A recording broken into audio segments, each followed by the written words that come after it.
I've never been down harder in my life. Oh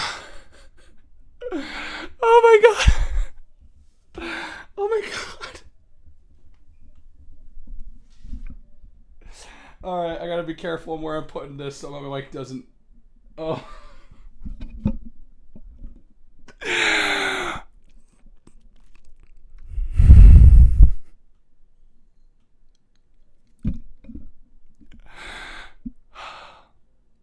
The Chicago Bears. The Chicago Bears.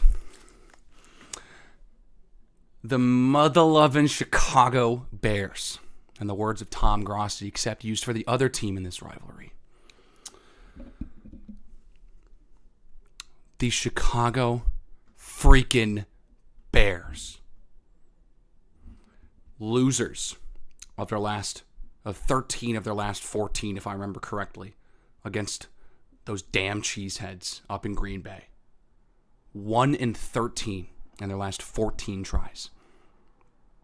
And their only win was on a last-second field goal in Week 18, where there really weren't many stakes, right? Of course, Green Bay had a chance to go to the 6th seed in the NFC if they had won and Washington lost, but Washington lost, but Washington won anyways.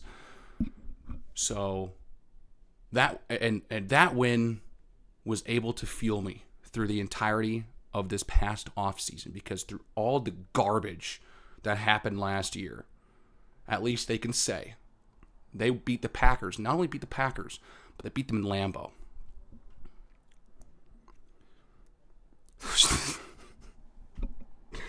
The Chicago Bears. The Chicago Bears. Who have had, since they fired Lovie Smith, 2013 was the first year I started watching the Bears. That was that's the record. For the record, that was it. I became a fan, I had gotten to the age to start following it the year after Lovie Smith got fired in 2012. The Bears went 10-6 that year and missed the playoffs.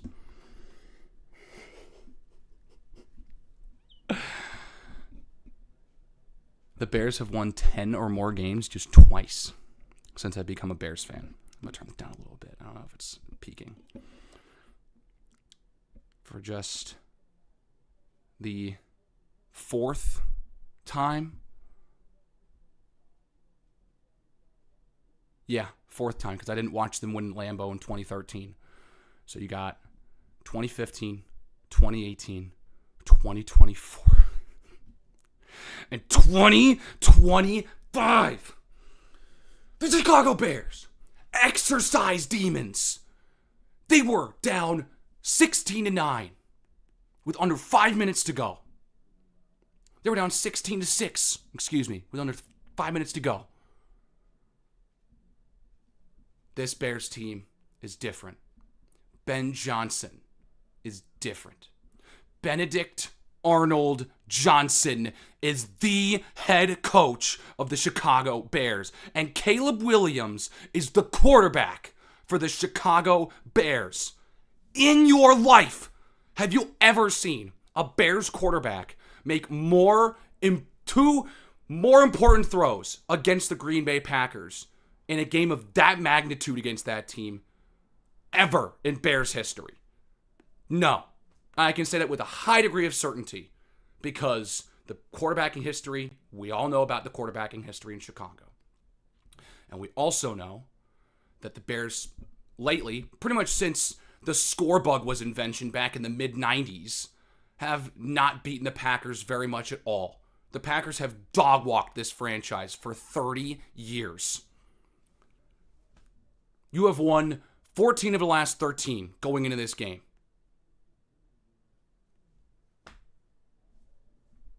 It was one of the biggest games in rivalry history. One of the biggest games. And the Bears won it in overtime on the best throw of Caleb Williams' career. I said in the video last week that the Caleb throw to DJ Moore, his second touchdown in the third quarter, was the best throw Caleb has ever made. And I think that probably, just from a pure talent standpoint, that is probably still a better throw.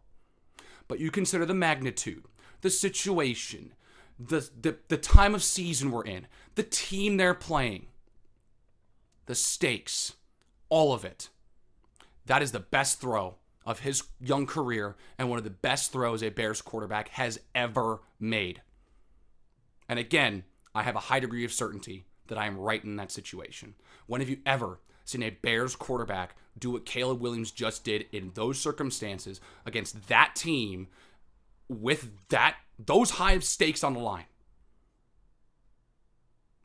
I will wait until someone gives me a good answer, because I can say with a high degree of certainty. Now, again, I'm not a Bears historian like a lot of people are, because guess what? Again, I've only been watching this team since 2013. But again, have you ever seen that in your life? A more improbable win for the Chicago Bears. You thought this season was all luck. The Bears are frauds. They're not as good as they think they are. Their record's inflated because they have to wait till the final 2 minutes to win games. Well, all that gets thrown out the window when it's on the line against a tough team with playoff atmosphere. It was pretty much a playoff game in Chicago. The rights for the division, the Bears would be up a game and a half on the Packers if they had won. The Packers would be up a half game on the Bears with 2 to play. And that there's a very high chance that we see this game again in January, which freaks me the ever-living F out. Let me get that clear. This win does not change a thing in this rivalry. I'm still scared and anxious anytime they play that team.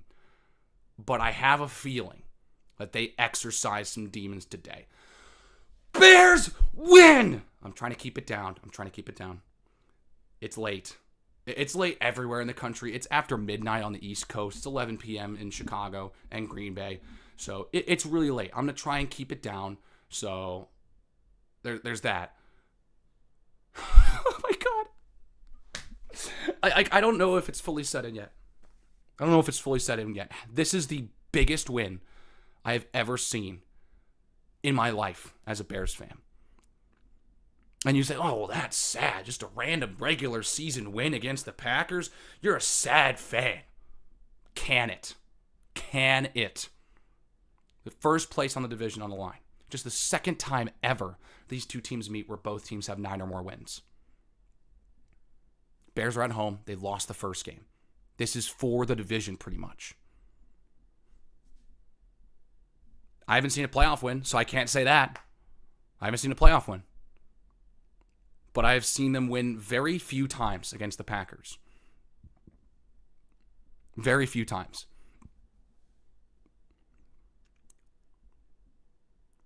And I don't want to hear any excuses from Green Bay fans, because I can have excuses too. The Bears were without 2 of their top 3 receivers in this game, Rome Odunze and Luther Burden. You had to defend DJ Moore, Colston Loveland, and a slew of other guys, including Colt Kmet, Olamide Zaccheaus, and Jade Walker. That secondary did their job for 58 minutes. That defense did their job without Micah Parsons for 58 minutes. But that's why the game is 60. That is the game of the decade for the Chicago Bears. It really does feel like they exercise some demons. Because no matter what this team has done, no matter how good they've been, and they haven't been very good very often, they have not been able to beat the Green Bay mother-loving Packers, as Tom Grossi likes to put it. Shout out, Tom. Because even though you're a Packers fan, and I probably won't even... you're a Packers fan, I understand it. But you've done a lot of great things as a fan, and you deserved Fan of the Year. The stuff you did for St. Jude's, phenomenal stuff. I have nothing but respect for you. But the entire Packers fan base has had the upper hand for a decade and a half plus 3 decades. We're going to go that far because, again, well, and I say the decade and a half because even there was a short stretch in the mid-2000s where the Bears were winning more than losing against the Packers. They dominated that rivalry for a couple years. But the Bears have not swept the Packers since the mid-2000s. It's been 20 years. They won't do it again this year. But over the last 15 years, the Bears have won, 5 or 6 games out of 30? 31, 32? You've had the upper hand in this entire series' history. Or not in the entire history series. Take that back. You've had the upper hand for the last decade and a half. You lose 1 game last year, and all of a sudden it's not legit because it's backups. And that's normal. That happens all the time. Like, I'm pretty sure Chiefs fans were doing it to the Broncos, even though that was, for the playoffs and whatnot. What the hell is that? I get that. I don't really care about Jordan Love got hurt. He was out. Malik Willis did what he needed to do. You know what? I'm just going to cut off right here. I'm going to continue my conversation, but I was kind of waiting for the right time to get up and sit down after doing this Neil intro. I wasn't expecting it to go for 10 minutes, so I'm just going to get up now. I'm going to double check because I'm up. I have you're getting live reactions this week. You're getting live reactions. Those are uploading to my personal account, so I can download them and put them in the reaction video. All that wonderful stuff. I'm still debating on whether or not I want to do a full separate video or not. I might, but let's get the chat going. Let's formally kick off this stream. And because of the intro and everything, I haven't gotten a chance to really do anything when it comes to actually, send this out to some of my friends and whatnot. And so I'm going to do that real quick. But again, I don't really want to hear a ton of excuses. There are some injury problems for both teams. Like, it's not like the Packers were the only team that had injuries. The Bears were the only team that had injuries. Both teams had injuries in this game. Rome Odunze, Luther Burden were the 2 big ones for the Bears. They got Tremaine Edmonds back, which was huge. He didn't have a massively great game, but he didn't. He was just kind of there and was important when he needed to be.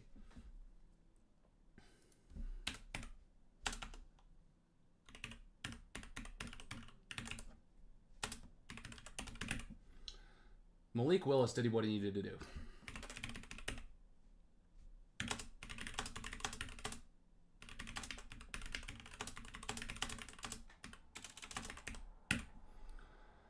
You said the Bears got lucky all you want. Yeah, games like this, there's a lot of luck involved. When one team has 99% chance to win, that is, there is definitely an element of luck. I'm not even going to shy away from that. That's not like the gotcha moment that you might think it is. Let's see. You gotta send the post out, right? Address.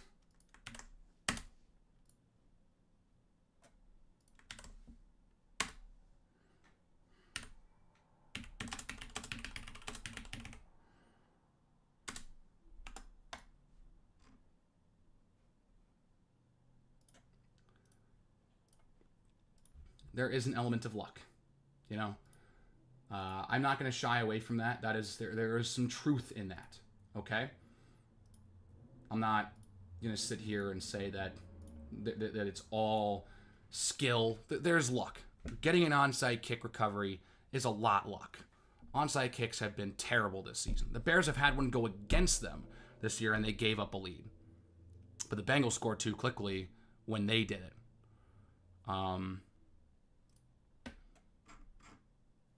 All that wonderful stuff, and Colson Loveland does his thing, and the Bears win that football game. So, and the Bears got an onside kick last year against the Vikings. when they were down 11 with under 30 seconds to go or whatever. But that was after they had lost the Packers. They were like, what, 4-6? Yeah, 4-6. They went to 4-7 after losing that game in overtime. But that to me was like, you know what? Them even getting it to overtime is huge. You know, that's a team, that is a good football team in the Vikings right over there. So, you know, there's luck. It's an onside kick. Of course there is luck. But luck is only part of it. There's a little bit of luck. Onside kicks are luck. Were they lucky that Jade Walker was wide open in the back of the end zone on 4th and 4 for the game?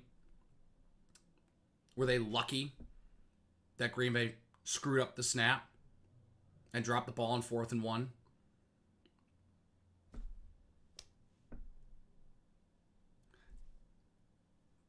There are things in this game that happen to losing franchises that the Packers haven't seen a lot. I'm not going to lie.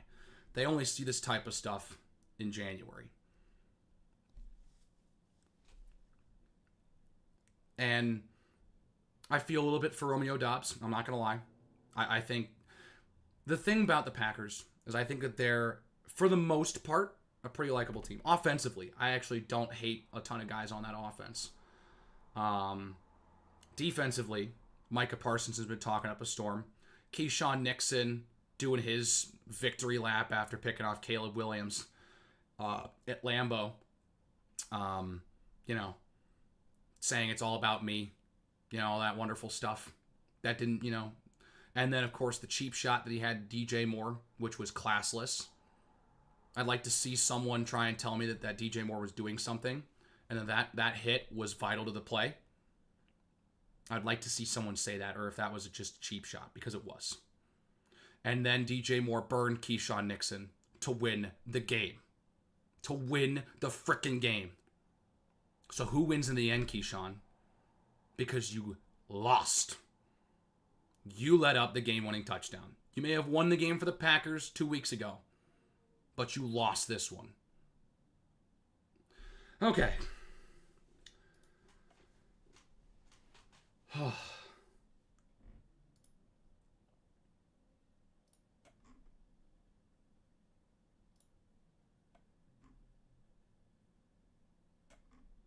This game was a disaster. It was a disaster for 3 quarters. And I was watching the game with my family. Let's see. Again, the growth for this team continues to need to be playing a complete 60 minutes and fighting and not having these major portions of games where they look very, very raw and off key almost, right? And credit to the Packers defense again. Jeff Hafley did a really good job again for 58 minutes. It didn't feel like the Packers missed a single tackle. The Bears were missing tackles left and right. But at the end of the day, who makes the big play in the big moment? Caleb freaking Williams, who is the quarterback of the Chicago Bears. I can't believe I ever wanted to trade for the Hall and keep Justin Fields and Marvin Harrison over what Caleb Williams has turned into. I can't believe I ever wanted to keep Justin Fields. No disrespect to Justin, because he's an electric football player who's been dealt a very, very poor hand in this league. You know, he didn't have a great supporting cast. His head coach that was hired to help develop him was terrible. And he has been thrown in the fire ever since. Wasn't terrible with Pittsburgh. This year he's going to the Jets. Like, I'm sorry, it's not necessarily your fault, but any guy who plays for the Jets is just doomed to fail until something happens. And up until Caleb Williams, that was also the narrative for the Chicago Bears. It was teams like the Bears, the Jets, the Browns. You could say the Titans. I'm trying to think of another good example because it's not just those four. The Cardinals.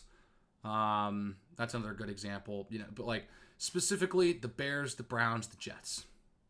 Those were teams that were viewed as death sentences for rookie quarterbacks because of poor ownership, poor leadership, poor coaching, and a poor developmental system. So I feel for Justin Fields, but there is no way in hell, even after they beat the Bengals pretty much, that was what sold it. It's like, if we had Justin Fields, they're probably, at this point, 4-10, 4-11. Considering that they've had 6 come-from-behind wins in the final 2 minutes of regulation this year, which I don't remember what they said on the broadcast. It was either a franchise record or an NFL record. I don't remember specifically if it was a league-wide record or a franchise record. It could have been both. If it was a league-wide record, obviously it was both. But yeah.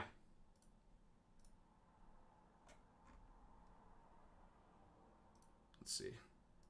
Can I rewind and watch this game?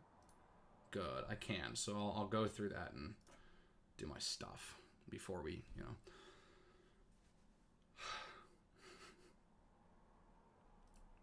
They did it, man. They did it. I can't believe it.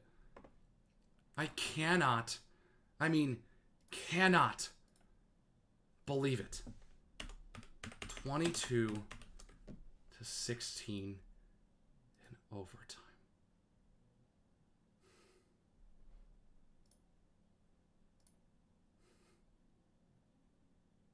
It's happened.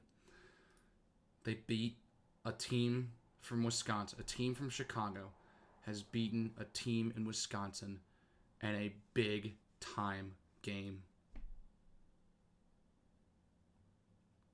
This is the greatest moment of my Bears fandom. The greatest. This moment, this game is going to go down in Bears lore. This season has felt like the Bears have had a golden horseshoe up there, you know what. Maybe they do. But the Packers have had their fair share of golden horseshoe moments. Every team does, at some point, you would think. This team doesn't quit. This team continues to fight. They're never out of it. You keep a game close and they're going to find a way to win, where for years, and I mean years before 2025, you kept the game close against the Bears, they were going to find a way to lose. And that's very evident firsthand with the guy who was the head coach last year. How many one-score games did the Bears lose in 2022 when they went 3-14? You think about that season. Like the amount of chain reaction events to get to this very moment is preposterous. It took a disastrous 2021 to fire Matt Nagy, then the incompetence of the McCaskies to hire Matt Eberflus. Matt Eberflus losing all those one-score games in the middle of the 2022 season. Dolphins, Falcons, Packers, Lions. There are more. Hold up. I've had this in the back burner. I was going to do it at the end of last season about the failure of Matt Eberflus's tenure, but I didn't end up actually doing it. I think I should do it at the end of this season. Let's see.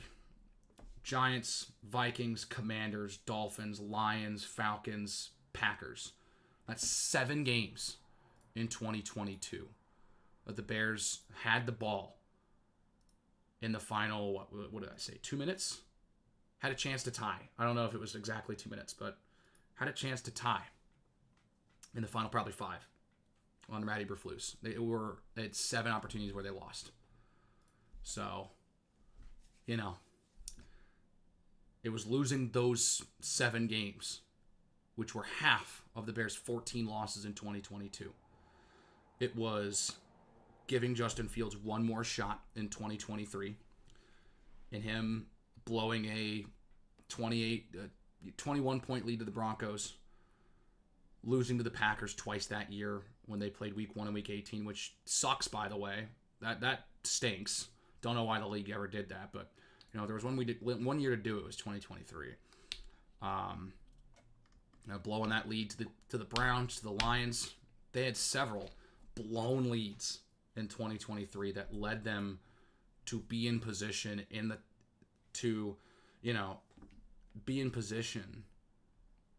it was Davis Mills throwing a Hail Mary pretty much on 4th and 20 and throwing the ball from like his own 40-yard line and hitting a touchdown pass. That Colts defender knocks the ball down. What happens, right? Because the Bears get the first overall pick. They execute the trade with Carolina. They get all these extra draft picks. Carolina takes Bryce Young. We can talk about that trade later. I'm not going to get into that, but that trade was important because the Panthers stunk the next year and ended up getting the Bears the first overall pick, in which they selected the guy who won the game for the Bears today, Caleb Williams. And also a part of that trade was Luther Burden, who didn't play in this game, but his replacement, Jahdae Walker, in his first career NFL game, making his first 2 NFL catches, wide open in the back of the end zone. And a spectacular catch for his second career catch in his first game action.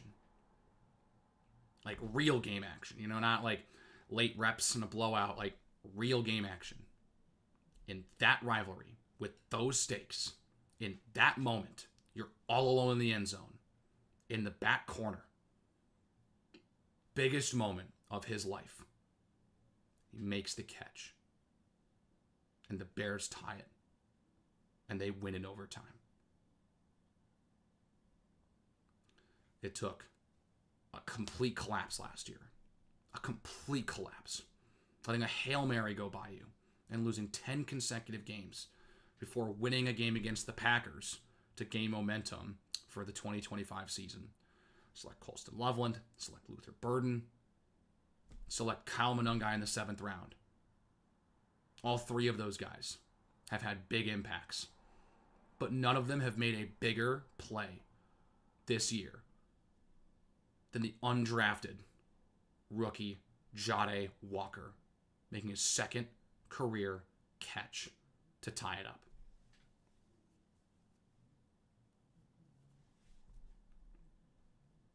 What more do you want me to say? The Bears won it. Every single metric that you can think of says the Bears lose that game. Historically, forget the analytics and the win percentage. Forget all that. You talk historically. These 2 franchises have been in complete opposite directions since George Halas retired from coaching and evidently died. Complete different directions. George Halas helps keep the Packers in Green Bay. He suggests the franchise to hire Vince Lombardi. They do. Vince Lombardi gets the freaking championship trophy named after him because he was that good of a coach, and he was. Packers win the first 2 Super Bowls. Bears have to wait 20 years after the Super Bowl's created to win their first, and to date only. And the Bears have... I got to check now because I've taken a look at this. Let's see, how many playoff games have the Bears won since the Super Bowl in 1985? 1, 2, 3, 4, 5, 6. 6 playoff wins in 40 years. And only one of those seasons did they win more than 1 playoff game. And that was the year they went to the Super Bowl, 2006. They've only won 3 playoff games in one postseason once, which was when they won the Super Bowl in 1985.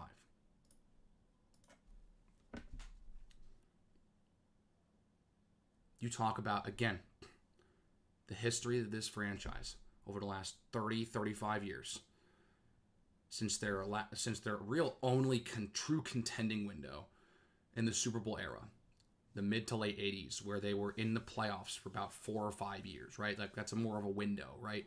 And they're on the upper echelon of the conference. But they run into Joe Montana. They run into the then Washington Redskins. They run into the New York Giants. You know, like, it was mainly Washington and San Francisco they were losing to, right? You go back to 84, lost to the Niners, lost to Washington twice, lost to the Niners, lost to the Giants in 1990. You know, like, that was really the only real contending window in the Super Bowl era, and the Bears ended up getting one Super Bowl out of it because you had other teams, because that was the stretch of the NFC just dominating the league.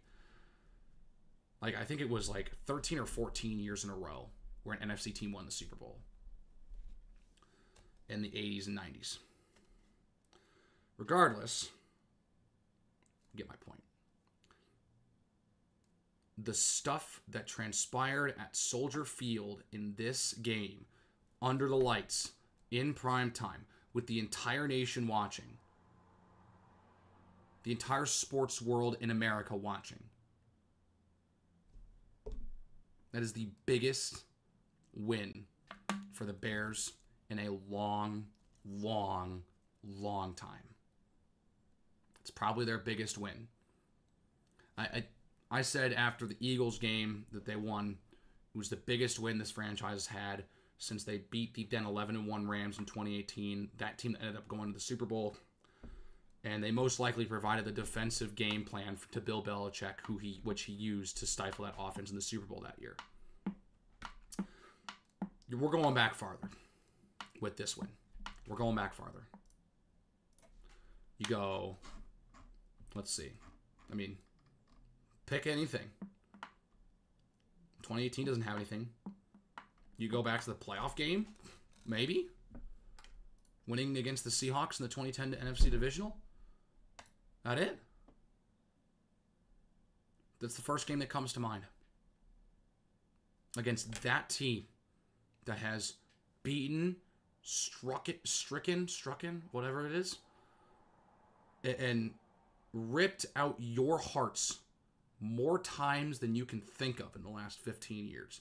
Anytime you got it close with the Packers, Aaron Rodgers would pull off some craziness to will that team to a win. Well, for the first time, it feels like a Bears quarterback pulled off some craziness to go get the win. Maybe after a poor rest of the game. And that's what happened. Caleb Williams was not good for most of this game. He had a good start to it, right? But he didn't throw very much because, again, the Packers were dominating time of possession. I think Caleb ended up going like 3 for 5 in the first half. He only threw like 5 passes because the Bears didn't have the ball at all.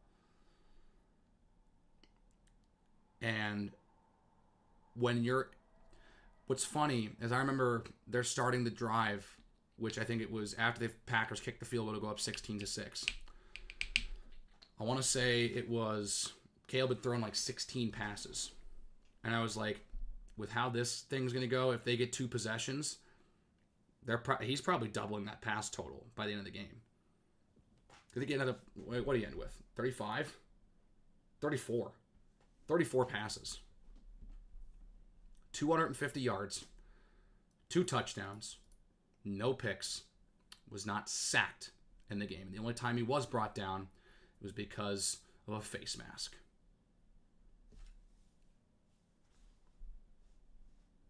Malik Willis was outstanding today. He did his job. I got to give a lot of credit to Malik Willis.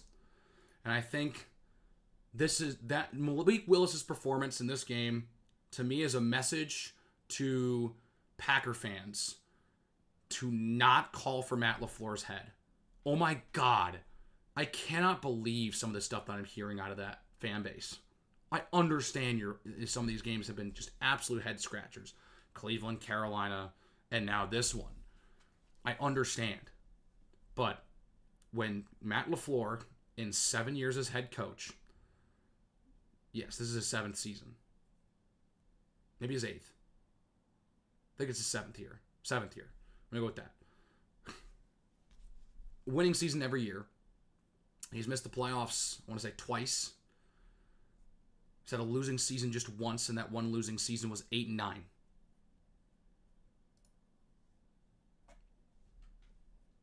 Why would you fire that coach? Why would you... If Matt LaFleur gets fired by the Green Bay Packers, I genuinely think it could lead to a tailspin for that franchise. Because now, for the first time in Jordan Love's career, he's got to learn a new system. Because, again, ever since Jordan Love came into the league, he's been under Matt LaFleur's system. He studied it for 3 freaking years before starting. He's got to learn a new offense all in one offseason and then go play. I mean, who knows what happens with their cap situation going forward and what the new regime wants out of players and what type of stuff they run, who is useful to them, who's not, right? Do they exchange a receiver or two to try and fit the new offensive scheme or whatever, right? I genuinely think it could lead that team into a tailspin. Because there's no world where you fire that coach. I know he lost this game. He is now, 13-2 all time against the Bears? 13-2. That's the first real game he has lost against the Bears in his entire career. Give it a rest. Give it a rest. I understand it's important to win these rivalry games. But if I was in this situation, and I'm 13-2, I am like, the rest of the team's got to execute. There's some problematic moments, but again, 9-5-1. 9-5-1. That's not a bad season. But I can understand a viewpoint of, with the expectations that this team had after the first 2 weeks of the season, that seems like a big disappointment. This team had Super Bowl aspirations at the start of the year.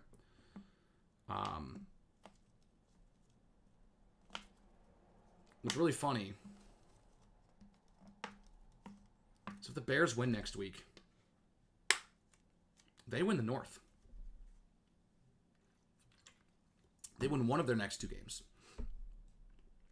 They win the North.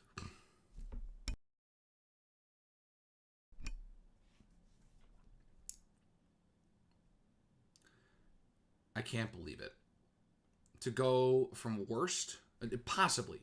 Again, it still hasn't happened. If the Bears lose their next 2 games and the Packers win their next 2 games, obviously we're Packers win the division.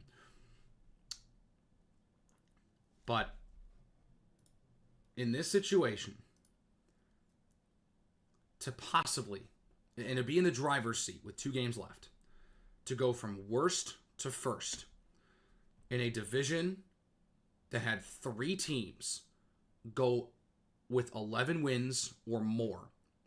3 teams with 11 wins or more last season, and you were 5-12. To go from worst to first in that division, stuff of miracles. Stuff of miracles. And even if the Bears don't win the Super Bowl this year, this season I consider it a success if they win the division. I mean, this has been the most fun Bears team in my life. 2018 was a magical season, and that team was amazing and awesome. I was talking about it with my brother. We were talking about it like, what team was more fun? The 2025 Bears or the 2018 Bears, right? Club dub, Matt Nagy, whoa, boom! Or, something like that, right? Akeem Hicks, Khalil Mack, Tariq Cohen, some of these awesome personalities that brought so much life to this team to make them likable. Sure, they may not have had a great offense. But that defense was stellar. That season ended in heartbreak. But that season was a lot of fun. And I remember thinking the next year they had a real shot to maybe, have like a storybook ending for the NFL and go win the Super Bowl in the NFL's 100th season. Obviously, that didn't happen. Not even close. The team collapsed. prove that Vic Fangio was the identity of that team more than Matt Nagy ever was.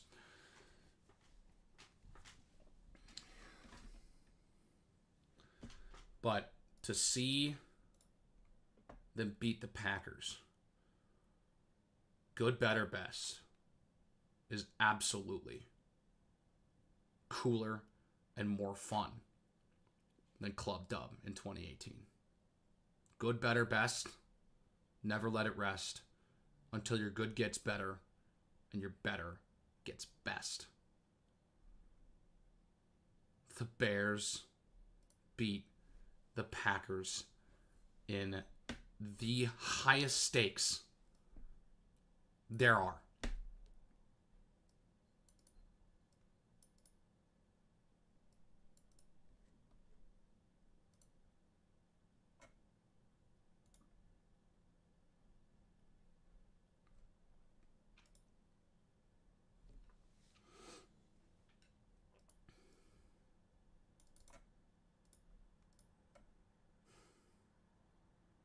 I can't believe this is real life, man. Anyone have any questions? I'm more than willing to talk about it. What's funny is I've sat here for 40 minutes, like, trying to play up the magnitude of this thing. I haven't even talked about the game. I haven't talked about, like, the actual game. Just more, like, the gut feeling and the magnitude of what this means for this franchise, these players, this coaching staff, this organization, the fans, what it means to all of them. I haven't even talked about the actual game. This was a terrible game for the Bears for the first 3 quarters. Terrible. I mean, seriously. Again, the improbability of them winning this football game is absurd. Absurd. Like, everyone I was watching the game with was so dejected by the end of the 3rd quarter. And I remember my brother telling me before the start of the 4th, after I think the Packers had gone up, I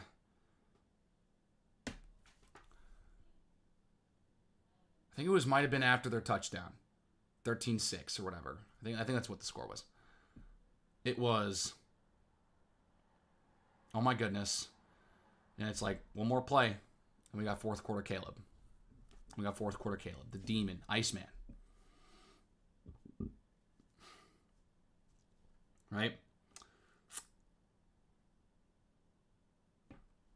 4th quarter wasn't that great to start. I got that one field goal drive. No, it was 13-3. That's what it was. It was 13-3. They get the field goal. I mean, again, the fact that the defense allowed the Packers on all but one drive that lasted more than 2 plays. One drive, the entire game, they didn't get into the red zone. You want to point to a reason on why the Packers lost this game? They did not score a touchdown in the red zone. Their only touchdown of the game was what, like a 35-yard touchdown pass? Is that what it was? 35? Around that? 33 yards.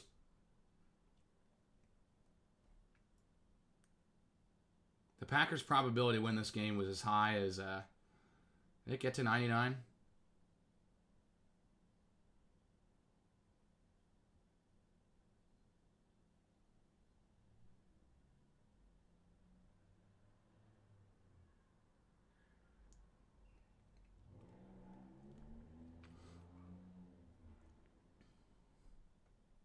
I don't know. Bears had 400 total yards of offense. And that's the hilarious part. We all sit there and just want to rip our hair. I mean, I got a haircut like 2 days ago, so like I don't really have a lot of hair. But, you know, it makes everyone want to rip their hair out. They just don't want to rip it out. Because it's just like, they can move the ball a little bit. You know they can, but they just are not. And they're not turning it into points, right?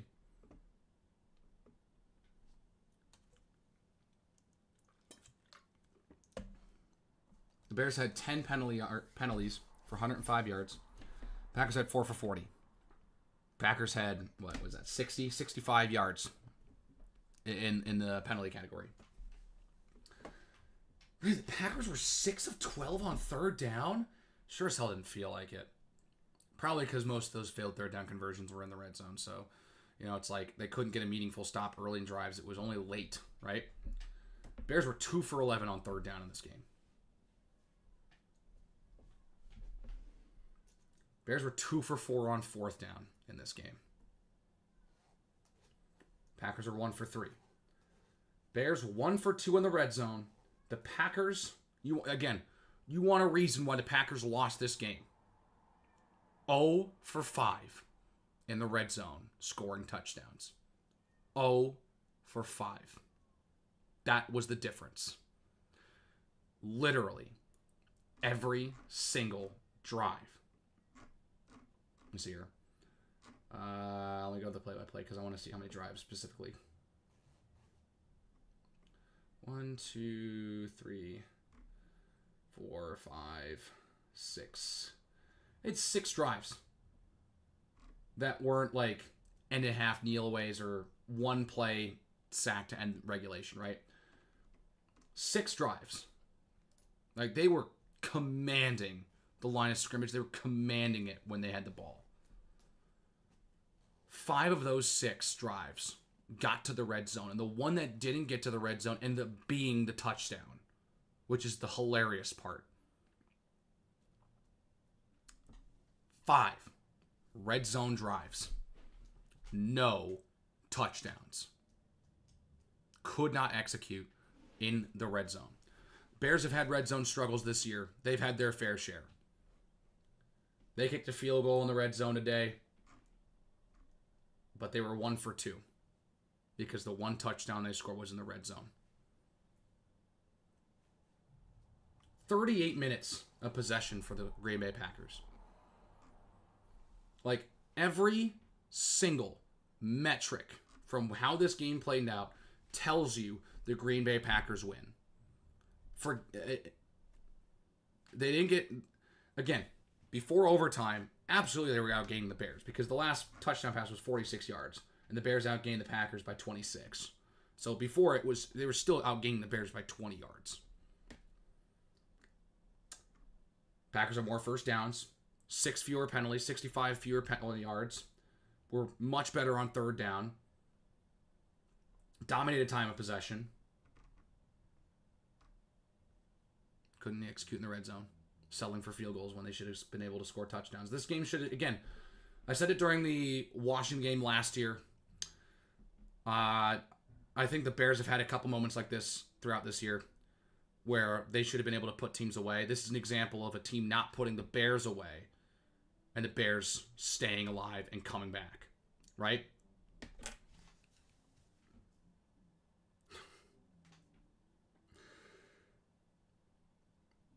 I remember watching the 2018 season opener in Lambeau, the Packers' first game of their 100th season, right? Big time moment. Bears are up 20-3. It's a rout. Rodgers is out for the game. Comes back in the second half. They're down by 20 points or 17 points in the fourth quarter. They come back and win, and it's just dejection. I know the Bears beat the Packers later that season, but it's just they lost that game to open the season. And, of course, I mean, the teams had different trajectories for the year, but, that one still stinks. But, it's just how it is. This is the first time it feels like the Bears overcame everything. And it felt like they really did overcome everything. When they beat the Packers last year, I was like more just happy that they beat them, right? It was more just, you got to break the streak at some point. I don't care how it happens. It could be the most luckiest, flukiest garbage out there. And there was a little bit of luck, right? But it could have been the flukiest thing ever. I was just like, they need to find a way to win and break the streak. You know how when you're playing basketball and it feels like you miss every single shot and you just need to find a way to fall down, even if it hits the rim 4 times and then sits on the edge and then falls in after it sits on the rim for 5 seconds and then goes in, right? And all of a sudden that one goes down and then you find a way, you're all of a sudden so much more consistent. You just needed to break that streak. That's how I felt about the game last year. This year, it feels like they exercised demons. They exercised the big game Packer demons. Because in every game in the last however many years that these two teams have played, who has won every single one? The Green Bay Packers. 2010 AFC Championship game. 2013 Week 17. Let's see, what's some other major ones? 2018. You could throw the 2018 game in there because that was the first week of the year, right? Packers 100th season, high stakes, high drama because it's a milestone year. Then you can say the same for the 2019, the Bears 100th season, their home game against the Packers, right? Those four mainly, right? And then 2 weeks ago, right? Or 2023 at Lambeau with the Bears getting a chance to knock the Packers out of the playoffs, right? Maybe a little bit of stretch there, but that's 6 examples right there of games that had real stakes for one of the two teams, right? Now I know 2 of them were week 1 games, but it's organizational pride. It's milestone years. You want to win those games in your anniversary year.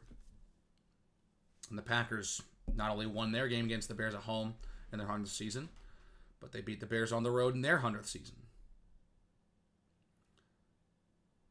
So you talk about those 6 examples. And then you talk about the game 2 weeks ago. Packers jump back in front in the division after winning. All the drama. All that wonderful stuff. And they lose. Bears lose. It's kind of ironic. The Packers force Caleb Williams to throw on 4th, and not force him, but the Bears try to put the game on Caleb Williams' shoulders against the Packers 2 weeks ago. He throws an interception. They put the game on his shoulders tonight, and he wins the game. I mean, again, maybe not the prettiest throw on the touchdown pass, but again, free rush to Caleb. Sees Jade wide open in the end zone. Got to set up a prayer because who knows? He was wide open, but there's a chance, again, that a defender's chasing him and it's a 50-50 ball or it's a much more difficult catch, right? And that's a nice placement, right? Because now he's in stride. All that wonderful stuff. But he was wide open. Free rush. Quick decision. Touchdown. Game-winning touchdown thrown overtime. Tight coverage on Keyshawn Nixon, the guy who was yapping after their win 2 weeks ago. Yapping to the media. At least the Packer media. A little bit. I don't think he was doing a full-on media tour, I didn't hear much out of that, but still, he was yapping a little bit. He lets up the game-winning touchdown. He had good coverage, too. Better ball. Great catch from DJ Moore. I mean, that was sensational. I still can't believe it. I still can't believe this. Dude, we're 50 minutes into this thing, and we haven't even looked at the box score. I was talking box score, and I didn't even show it. Lamau. All right. I don't know the last time I did this. I think the last time I used this, I didn't have the right structure. I should have checked this before I went live, but, it's whatever. All right. Let me just try to scoot over a little bit. I'm going to half cheek it on my chair so we can open this up a little bit and actually talk about this. Again, if anyone has any comments or questions or things you want to talk about, please drop it in the chat. I'm more than happy to answer. If you're a Packers fan and want to throw some excuses, I can, respond a little bit. I also, you've lost 2 games in the last however many years. 7 years now, you've lost twice. And you are fuming. You were fuming after they lost last year in a so-called meaningless game. You were all up in arms because they lost. So don't come to me and say this isn't a rivalry. It is. Because even if a team dominates, when the dominating team loses, that's when you see that it's still a rivalry. Like, go look at Notre Dame fans anytime they lose to Navy. They don't lose very often, but I bet they're flipping they're flipping it. They're getting all riled up and upset because they lost to Navy. You can say the same thing about Stanford for a little bit. You know, like Stanford and Notre Dame. You know, there are a lot of rivalries in college football where one team has been dominant over the other. Big bro, little bro type stuff. When little bro finally wins, that's when big bro starts to lose it. And that's when you really tell it's a rivalry. It's still a rivalry. And this still is. It will forever be. So don't come at me with, Jordan Love got hurt, you guys dirty. Two things can be true. Jordan Love tucked his helmet in a little bit, and Austin Booker led with his helmet and should not have made that hit. Two things can be true. I've seen some Bears fans say that hit wasn't really that dirty. It was kind of a dirty hit. I'm not going to lie. Austin Booker did not have a good game. The first roughing the passer call, all right, whatever. Some people can call it soft, complain, whatever. The rule is he finished the contact. Can't put all your body weight on the quarterback. That's been a rule for years now. It's not like when Clay Matthews had that happen a couple times early in 2018 where it's like, it's all soft. Like, this has been a thing that's been in the league for years now. And guys who have been in college since this thing has been instated are now getting to the league. They know how to do this. Austin Booker should not have put his full weight on Jordan Love, and he should not have led with his helmet. That's how you get into trouble like that. Jordan Love may have tucked his head in, but Austin Booker should not be leading with his helmet. And that's what happens. And that's unfortunate, and I feel for Jordan Love because he's a great guy. There's a reason why he's the Walter Payton Man of the Year nominee for that team. He's done a lot of great things out off the football field. He just happens to play for the Green Bay Packers. He is not nearly as controversial or unlikable as a person as Aaron Rodgers or Brett Favre. Much more likable. Much more to himself. Does his thing. I haven't really heard much from him. Like, when it comes to these most recent Packer-Bears matchup, if there's anyone doing talking, it's not Jordan Love. So, I have a lot of respect for Jordan Love for just him as a person. He just happens to play for the Green Bay Packers. And I want him to fail because he plays for the Green Bay Packers. You know, that's just how it is. So, I hope he has a recovery.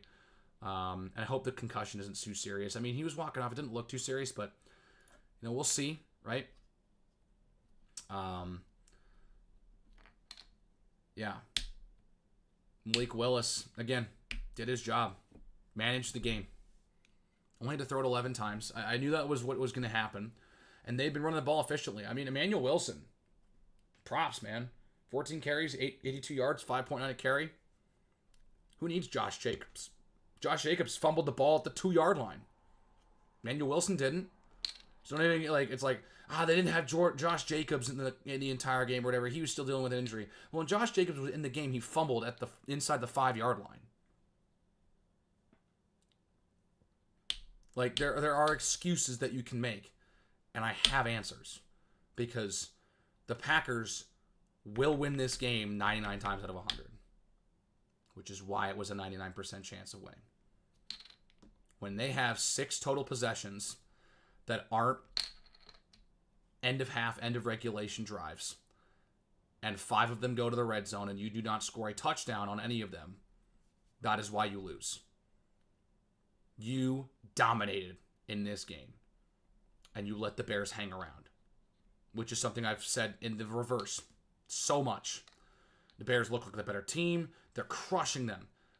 But it doesn't say that on the scoreboard. The Bears were the ones that were hanging around, bending but not breaking defensively. And the one drive that lasted more than 2 plays, where the Packers did not reach the red zone and didn't score, was in overtime.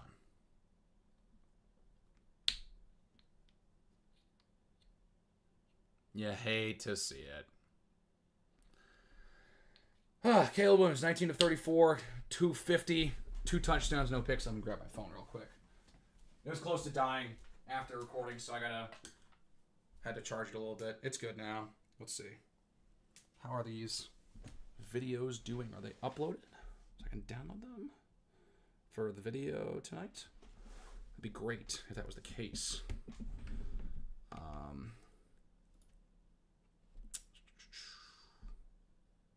It's taking forever to load. Hold up.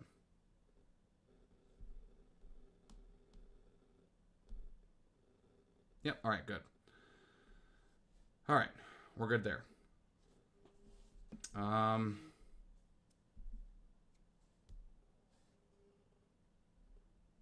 right. Oh, that's what I'm going to do.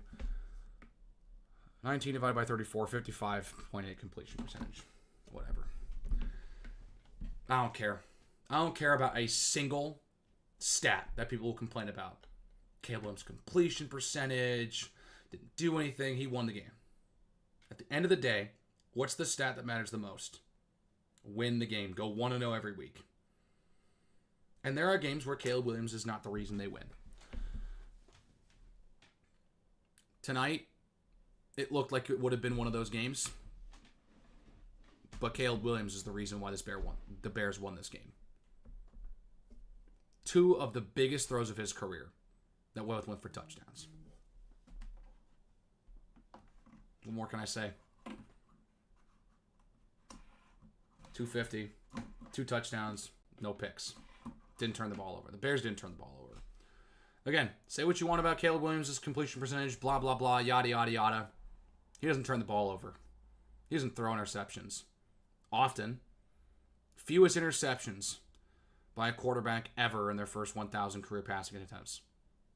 And that's by a wide margin, too. I know he had the duck to end the last game. Did he have a duck in this one for a pick to end the game? No. It was on the money.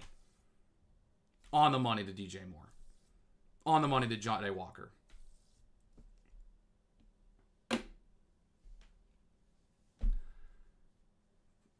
That's it. Bears win. DeAndre Swift, Kyle Monangai were held in check, dude. Props to that Packers D-line without Micah Parsons. Now, to be fair, Micah Parsons has never been a big run stopper. And it is a portion of his game that people will be critical about, but that was not the part of Micah Parsons' game that this Packers defense was going to be missing in this game. That was never going to be the case because they've got run stoppers, and it didn't feel like the Packers missed like any tackles. Like, the only times that the Bears were able to get extra yards was because they were already moving fast, like, and moving through tacklers. Like, they didn't break a ton of tackles in this game. What else? Yeah, the longest rush of the game was 13 yards. Monangai and Swift, 58 and 50. So, like, not the worst that I've ever seen in my entire life, but, they tried to get the running game going, but it didn't feel like it was getting going the same way that it has in other games. The Packers, seriously, they were trying all these types of running plays. 192 rushing yards. Seriously. 6 different guys with multiple carries. 6. 3 guys with more than 10. Malik Willis, that was... And Matt LaFleur has done a good job in knowing how to scheme for both guys. Again, good coaching. If the Packers are smart, they don't fire Matt LaFleur. I know it may seem asinine to some of you. You don't fire Matt LaFleur because, usually it is backup comes in, you're running the same system. Matt LaFleur, his system's pretty much set up to make receivers as wide open as possible. Because Malik Willis made the throws that he needed to. He didn't have to do a whole lot.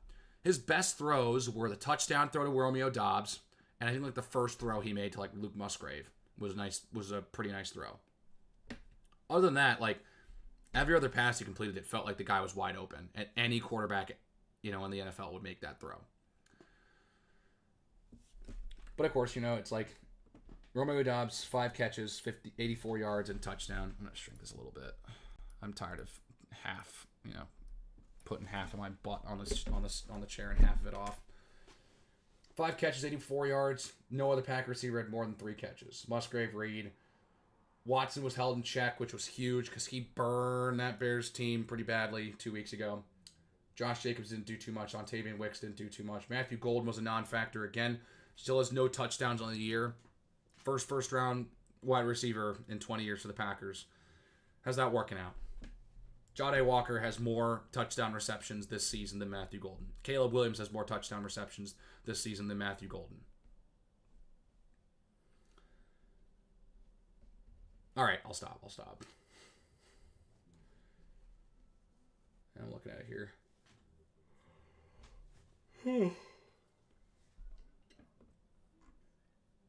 Quay Walker, 14 total tackles, 5 solo. 1 TFL pass defense. Give credit to Quay Walker. He was kind of all over the place today. TJ Edwards leading the way. Half a sack. Booker half a sack. Sweat had a sack. Sweat that sack was huge. There was still time for the Packers to go down and get in range for a field goal. I know it was windy out there, but yeah. Grady Jarrett. 7 tackles, 3 solo. I gotta give props to Unk. One of his better games this year. Pass defense, one of his best games this year. Shocker, secondary has to do a lot of tackling. Yeah. Torrey Taylor, good job on punting. Seriously, he had a good job punting in this one. I was very impressed. That first punt pinned him at the 2. It was awesome. Didn't matter because defense couldn't stop the Packers until they got into the red zone. So, wonderful. But yeah. Any questions that you guys have for me, please drop them. Please let me know if you have any questions about the game or any sort of comments. All right?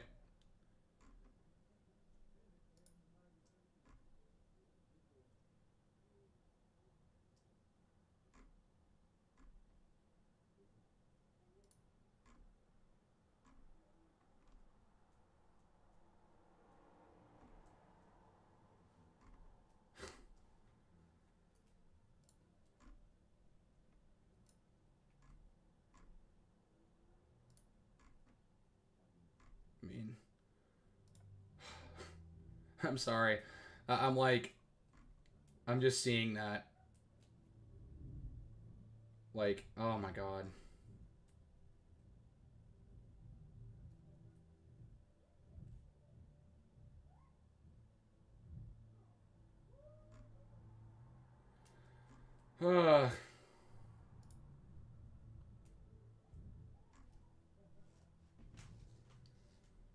Caleb Williams has finally avenged the Chris Conte game. That's hilarious. That's the biggest game at Soldier Field between these two teams in years. Since that 2013 game.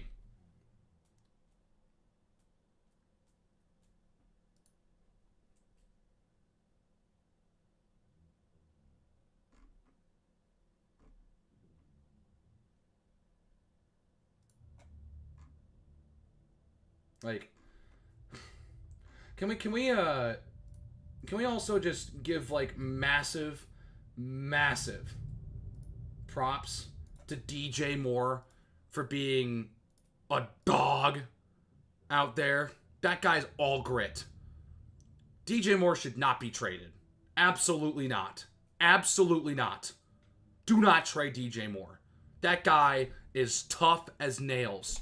With the cheap shot that he absorbed from Keyshawn Nixon and the amount of times that he has dealt with injuries, he got a hospital pass at the end of, hospital passes of hospital passes. Week 1 against the Vikings when they're trying to come back in that game.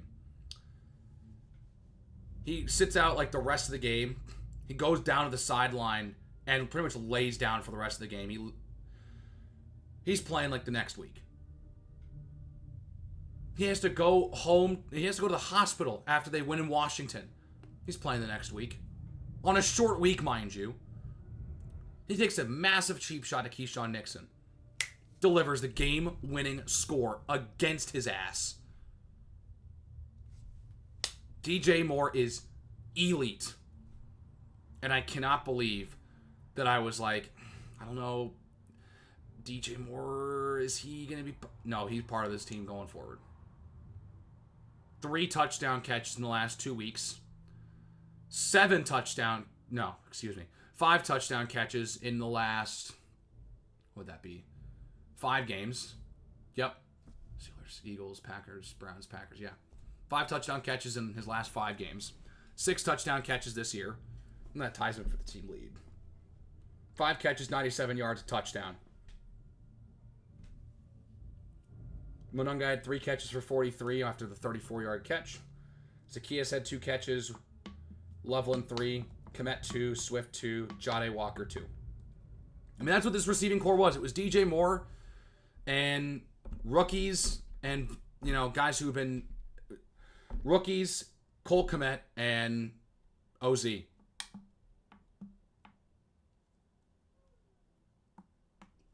Like, this isn't a receiving core that has been constructed like the Packers receiving core is. Because honestly, I respect the fact that there isn't a true number 1 in that team. So you have no idea who is going to be the guy that steps up in that receiver room. And that's what makes him so dangerous. And I think Matt LaFleur loves that about his receiver room. I personally think that Romeo Doubs is their most complete receiver. Because Christian Watson and Jaden Reed have some speed. Christian Watson has a good 50-50 ball ability. But I think Romeo Doubs is just the most well-rounded receiver on the team. And that might be just an opinion that I have. I still think the top 2 receivers are Doubs and Watson, for sure. Jaden Reed is much more of a slot guy who's very fast. But, you know, I don't know. Please, if you have any comments, please drop them. All right? I know we got a handful of viewers in here, so don't be shy. I am willing to answer questions here and just talk about it. Or we can do this. We can watch Good, Better, Best. We can watch Good, Better, Best. Packers Good, Better, Best. We watching Packers Good, Better, Best together right now? I think we're watching Packers Good, Better, Best together right now. I think that's what we're doing. We're doing that.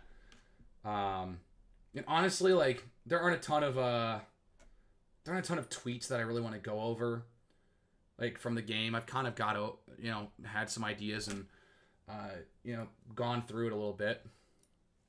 So this might be how we close out the stream, because I also need to record the video, which is probably, you know, knowing this game, it's probably going to be an hour long.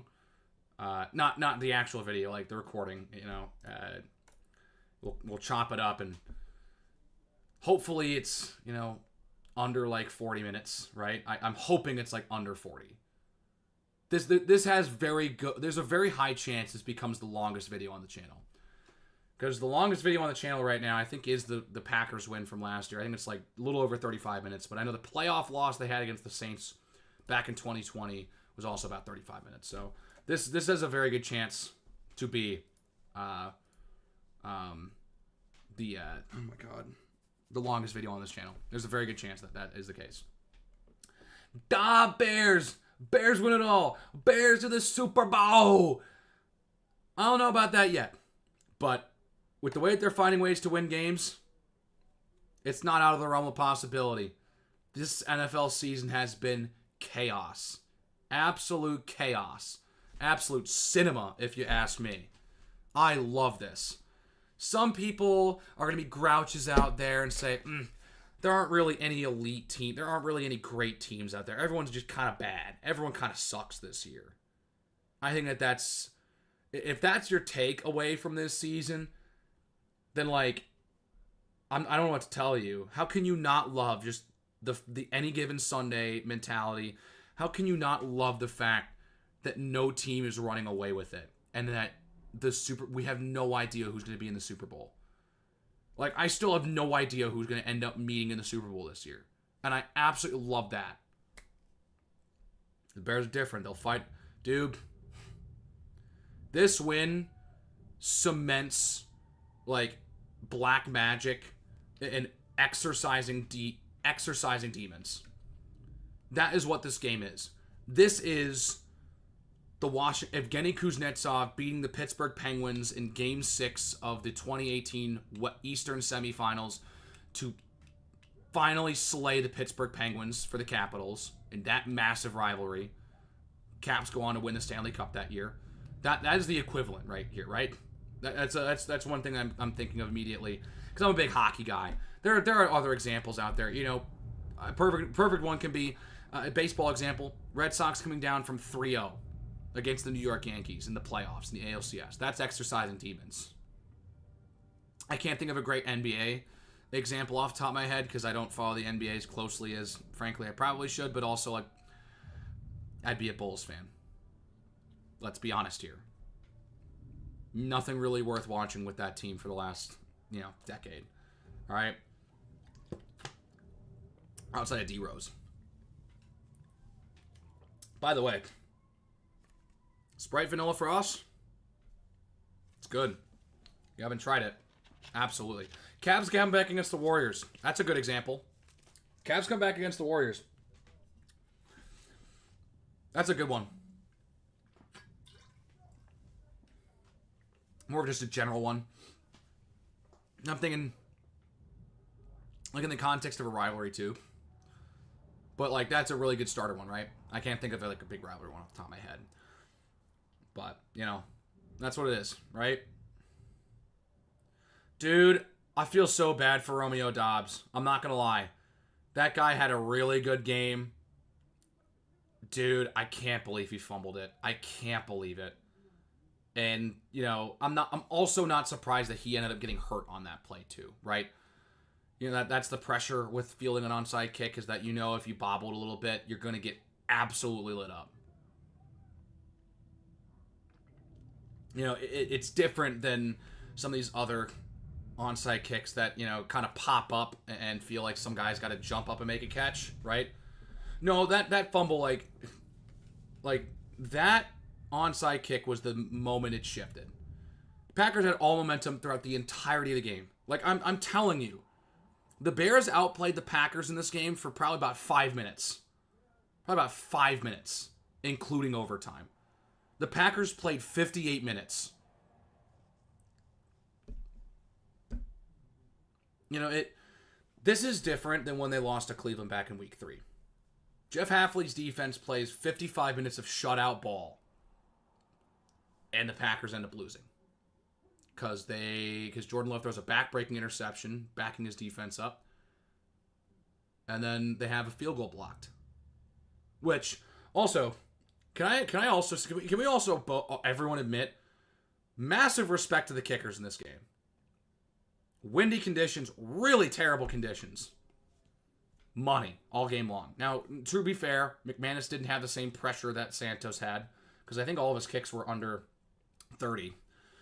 But with as much scrutiny as Cairo Santos has gotten among Bears fans this year, could not be happier for him. In a game like this where they needed every point that they could have to stay in it, to hit those kicks from 46 and 51. Absolutely massive. I honestly thought he was going to miss 1-2 in this game. I had that 51-yarder, I'm like, it's a tough kick. And with the wind conditions, honestly, there's not much you can do to blame the guy.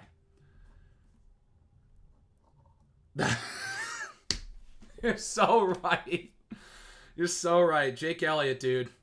Jake Elliott. Perfect conditions.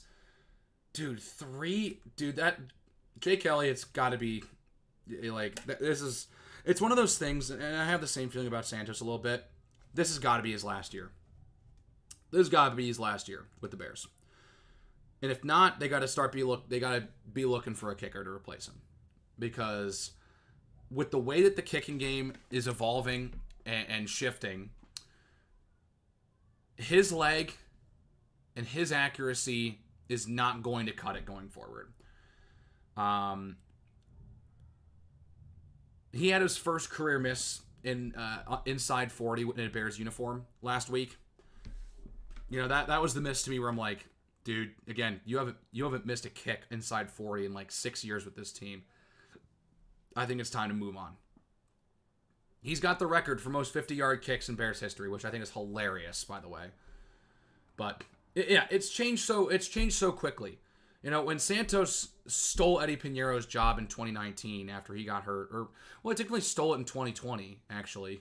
Piñeiro ended up getting hurt. So actually, yes, 20, 21, 22, 23. Yeah, this is sixth year. When Santos took over for Eddie Piñeiro in 2020, the meta for kickers had not gotten to the point where it's at right now. The NFL record was still 64 yards, which is crazy to say that was even 5 years ago. You have Justin Tucker, famous spa enthusiast, kicking a 66-yarder for the win. And you got Cam Little this year kicking a 68-yarder in a dome. Not even at altitude. We're talking, and then Brandon Aubrey hitting 50-plus yarders with no effort, though he did struggle in his last game. The kicking meta has changed so much, and I think the Bears have got to make a change. Santos' career long, I think, is 55, right? It's not a significantly long game, right?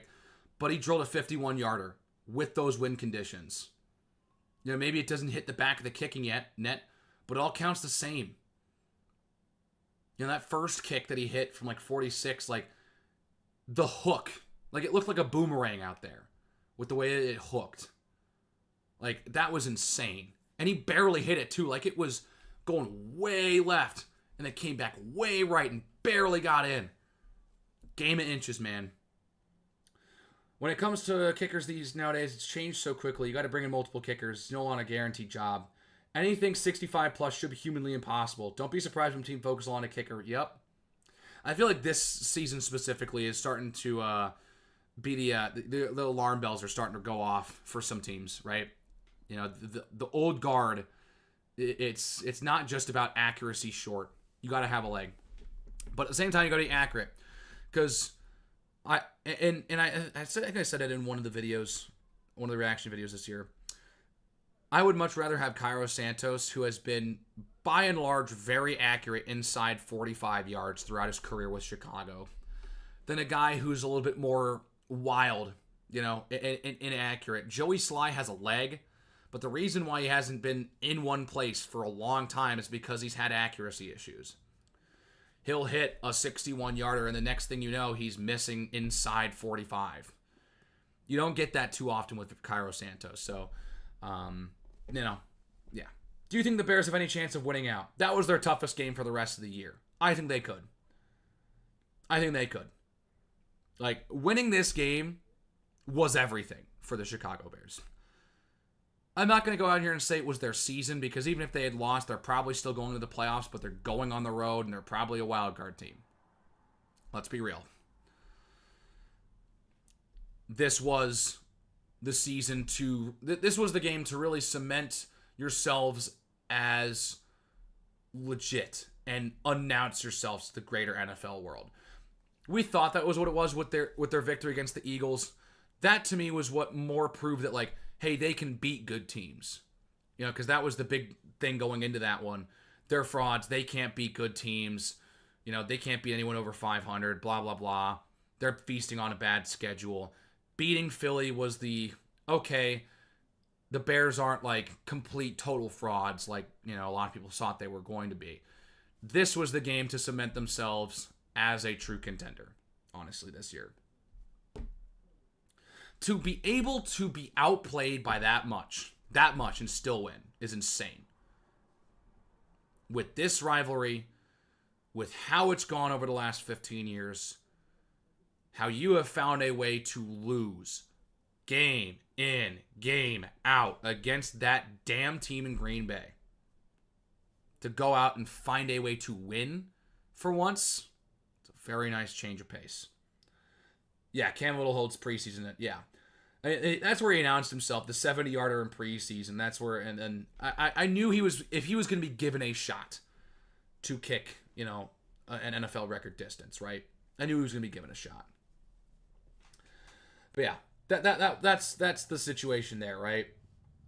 But I got to give a lot of credit. Like, this had the same vibes of Bears Commanders last year, where there's a lot of attention, a lot of storylines, there and all that wonderful stuff.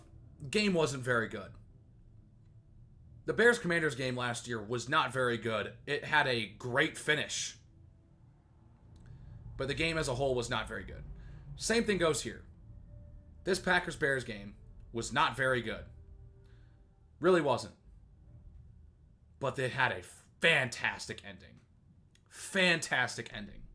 And that is why you watch the whole game. In football specifically, there's most games in college, in NFL, most games are played at the same time or overlapping each other, right? I think we get accustomed to being able to flip between games as we please. And don't get me wrong, I do it all the time. I feel this is not some holier than thou, like, I'm so much better than you. I have a better attention span. I can watch a game for 3 hours. It's my team. Of course I'm going to watch for 3 hours and be on the edge of my seat the entire time. It's simple. That's just how it works. I was on the edge of my seat even though the game was garbage for the first half. Like, it was a bad game. I'm pretty sure if I was a neutral viewer, I would be like, kind of like, and if I was a neutral viewer and living on the East Coast specifically, I'd be contemplating like, I don't really care anymore. But because my team watching and I'm on the edge of my seat, this is normal. That should be normal. But yeah, this had a great ending. This wasn't a very good game. Had a great ending. And this, so we can flip between games. That was the point I was making. We can flip games at any point, and I do this all the time. Especially when, like, I'm gonna be doing it tomorrow. I'll have my multi-view. I don't necessarily watch Red Zone because I kind of like being able to focus on like 4 games. As opposed to flipping through every single game. Where I'm like, I kind of actually want to stay on that game and kind of focus on that game. I want to focus on that game, right? As opposed to letting the program dictate what I watch, right? That's more the reason why I don't watch Red Zone. I understand why everyone loves it and watches it, because you get to basically watch all the good parts of the Sunday. You kind of cut through the fluff. I get it. I enjoy the ebb and flow of a game, right? There are a lot of small things that change the outcome of games. And this is a perfect example of one of those games, because it wasn't necessarily a very good game. Like, I personally think that this game was better than Commanders Bears last year. This was still a pretty good game, actually, because I'm thinking about, like, Packers were getting in the red. Like, it was high drama most often. It was not a punt battle, right? Packers didn't punt in this game at all. Actually, they didn't have a punt. The Bears had 3 punts. That's it. Was not a very heavy punt game. Again, the Packers had 1 drive that lasted more than 2 plays where they didn't get into the end zone. Like, there was a lot of backs against the wall, big third downs, big moments, and the defense ended up winning a lot of them, which for a lot of people ends up being bad football to them. I get it. But still, like, there's a lot of drama in this one. And they saved the best for last, as they usually do. That was crazy. That was insane. Oh. Any other comments, conversations that we want to have about this one? Because, man, this was a movie.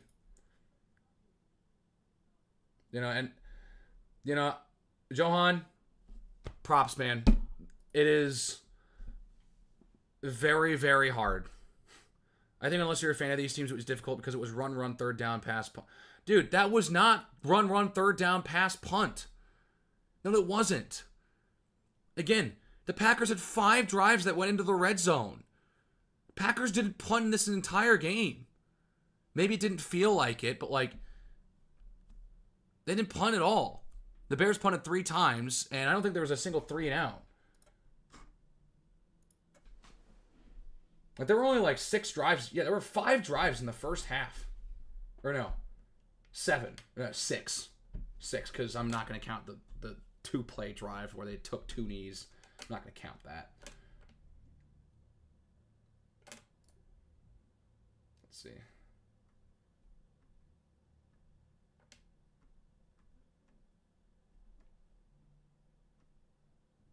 Okay. 1 3-and-out. 1 3-and-out, and that was the final drive of the second one. But yeah, a lot of running on the ground. And you know, if I'm the Packers, why would I have stopped running the football? If I'm getting, what were they rushing? If I'm getting 4.5 yards per carry throughout the entire game, and my lead rusher is averaging 6 yards a carry, and I can pretty much guarantee that it's going to be 2nd and 6 more often than not. Maybe 2nd and 8. Like, there wasn't a single tackle for loss. Or there's one. One tackle for loss, and it was the sack that Sweat had to end regulation. That was the only tackle for loss the Bears had in this entire game. They were getting yards on first down. I wouldn't have stopped running the ball. Well, and it's like, again, if I'm going for 4 yards per carry and I can just keep running it down their throats and they don't have any answers, why wouldn't I stop running the football? Or making it as easy as possible for my quarterback, my backup quarterback. Like, Malik Willis did his job. He was a baller in this game. Like, he did what he needed to do. The game plan was very simple for him. They took a lot of pressure on him, and he made a big throw for a touchdown. Simple.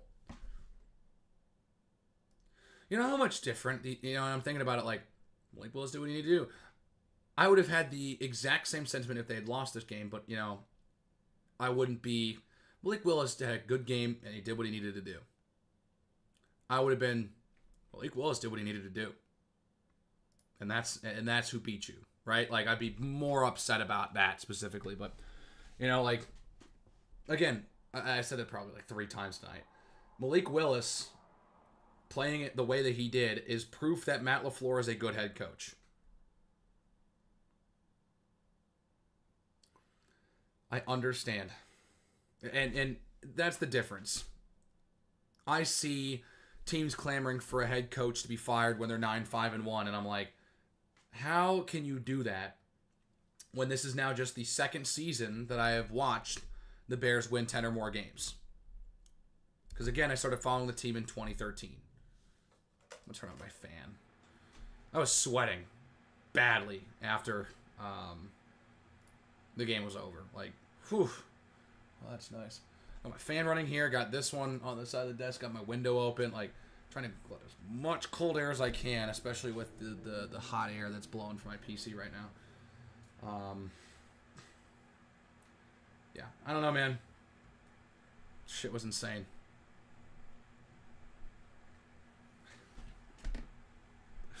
It's like again. I don't know if it's really gonna hit until tomorrow morning. I really don't know.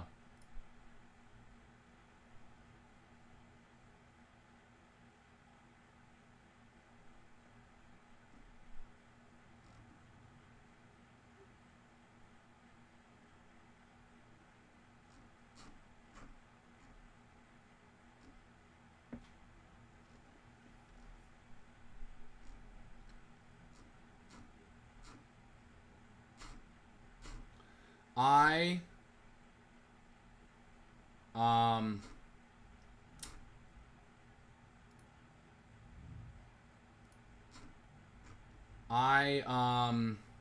sorry. What was I even gonna say? I lost my train of thought. Crap. I'm honestly impressed I haven't lost my train of thought in an hour and a half here. Shows that, I like football a little bit. But I'm kind of able to just spitball for an hour and a half. This is just what sports radio is. Like, that's what it is. I would be interested going, like... Oh, it always intrigues me how well people on radio, on TV, are able to move in between topics, and do their best not to let things completely run haywire and kind of keep it under a schedule, because it's really hard to do. I've been able to talk for an hour and a half, but I'm just spitballing. I'm just thinking about whatever's coming to my head and just throwing it out there. You know, it's different, right?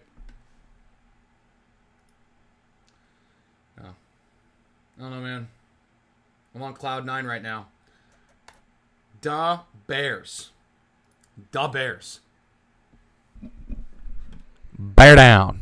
That was probably really loud. I'm sorry. Bear down. That's better.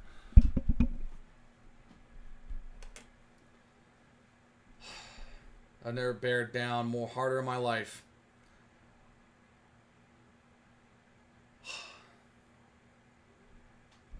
I'm an Eagles fan. This was a fun game to watch. Love rooting for Caleb. Thanks, man. Appreciate that. How happy are you with the team's performance? I'm overjoyed by the fact that they won. Again, overall this season, up here. Like, I'll tell you this. Here. We're going to do this. We're going to do this. I'm going to...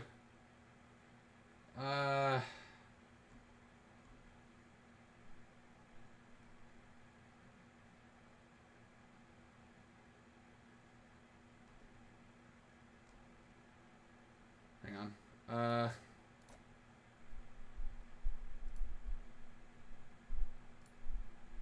Caleb looks good in the biggest moments. Oh, yeah.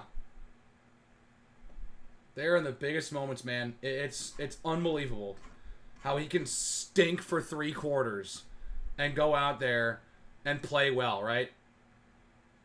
Packers fan, I'm actually really happy with how they played. Just hate losing that game in the way. No, like, absolutely. If I'm a Packers fan, I of course hate losing. Like, I don't fully understand what it's like being the big brother in a rivalry like this right now. The closest that I get is that right there. Actually, let me do this. I went to University of Colorado. I'm a buff. Right? Oh, here we go. Here's perfect. Hockey puck. We don't have a D1 hockey team. I called a lot of hockey games out there. Club hockey. Wouldn't trade it for a thing. It's one of my best memories in college. Calling buff hockey. Buff puck. But anyways, the point I'm getting to. Colorado State. Typical big bro, little bro rivalry. Bigger school versus smaller school. Power 4 versus G5. Right? Power school versus a mid-major. That's the rivalry that I have when it comes to this. I hate losing to Colorado State. Just like Colorado State who hates losing to Colorado. I get it. I was there for the double overtime thriller that they beat Colorado State a couple years ago. Amazing stuff. It was massive warning signs, and we should have been able to pick up on the fact that they were going to not be very good that year after they, had to go to double overtime against a Colorado State team that wasn't very good. Or I think they actually went to a bowl game. Maybe they didn't. I don't know. But regardless, like that's the thing. And it's different in that sense where they only play once a year, right? Like, the Bears and the Packers play twice a year. I wasn't nearly as upset after their loss 2 weeks ago as I thought I was going to be. They played gritty after, again, terrible first half 2 weeks ago at Lambeau. Terrible first half from the Bears. But they fought back. The fact that the thing wasn't even a game, the Bears had the ball inside the red zone, inside like the 10-yard line, down a score. So many Bears teams in the past have that thing at 14-3 at halftime with the way that they've played, and that thing ends up being like 38-10. Or it becomes a massive rout. So like that was the moment where I'm like, feels better, right? This one is different. Again, I know it's no love and no Parsons, and that is going to be an excuse that a lot of people have. I know. I frankly don't care, because being the one in this rivalry that is found a way to lose every single time the game is close. Like, every single time the game is close, it feels like. Found a way to win last year. Found a way to win in 2015 during Brett Favre's retirement ceremony. But that was probably about it in the last 15 years. To win close against the Packers, right? It is just the fact with those stakes to go out and win at the end of the day is special. It feels like something in the air was vindicated. Anyways, back to what you were asking, Brian. I pull up a screenshot here. Or, not a screenshot, but let's see. Hopefully this is good. Yeah. It's not cropped properly, but, you know. This was my video from August 26th. Yeah, you can't see it. Hold up. August 26th. So this is before the season. Before.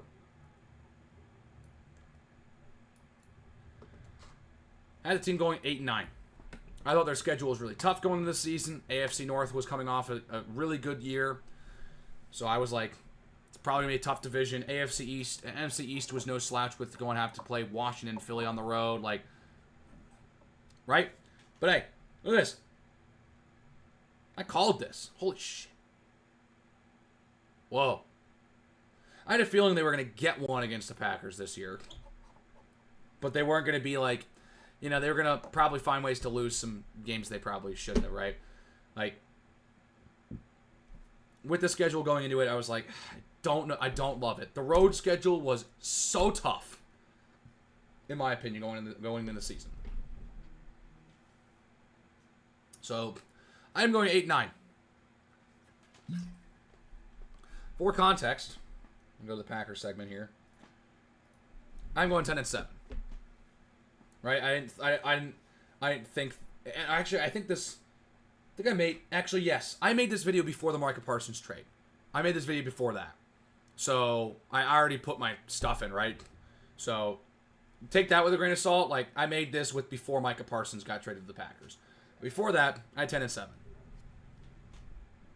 So, I was like, okay. Yeah. Had a feeling like, okay, they'll still get into the playoffs. So that's the comparison. So knowing my expectation for the Bears this year was 8-9, 11-4, and in the way that they're winning too. Like, it's not just like they're winning a little bit; they're winning in close ways. They're finding ways to win when it's tight, which the Bears for years have not been doing. I remember Kevin Byard said it after they beat the Raiders, which, of course, looking back is like, damn, how did they have to scrape by on a blocked field goal against the Raiders, right? You play that game now, that's not even close. That's the thing. It's the growth throughout the season, right? You play that game week 15, you know, you replace the Browns with the Raiders in that game. That game's wraps. Anyways, Kevin Byard and the post-game presser, or not the post-game locker room conference, after getting the game ball, said something along the lines of, the book on us was, if they keep the game close, we're going to find a way to lose. That was, you know, one of those things where it's like, I don't care if it was ugly. I just wanted them to find ways to win a couple games. Close. Maybe not in the best way possible, but find ways. If you keep losing, the first way to becoming a winning franchise is finding ways to win ugly. Then you find ways to win clean. So, yeah. Would rather have lost fully healthy by 15 points instead. Absolutely. You don't want to lose that way. No one wants to lose that way in a rivalry game like this. And that's how a lot of Bears fans were feeling after going into their games last year. I remember when the Packers were coming to Soldier Field last year, we were coming off of one of the worst games I've ever watched against the New England Patriots. We just got dog walked by him. Kale got sacked like 9 times. I'm like, please just come in and beat us like 35-0. Like, just make this pain swift and easy. And of course, That doesn't happen. The Packers have to block a field goal to win that game, right? Same thing, going to Lambeau, like, I want to get a win to end the year, but please just beat us. Like, if you're going to beat us, just beat us. Just crush us. I don't want to have to deal with another one-score loss, right? Didn't have to. They won that game, right? Oh. And the last time these teams played in a non-one-score game was Week 1, 2023, in Jordan Love's first NFL start. Or first start as the de facto starter in Green Bay. So I think he had, what, 1 or 2 starts before that? Like, damn, bro. I can't believe they won that game. I don't think it still is. Like, it feels like it still hasn't hit. I don't think it still has hit.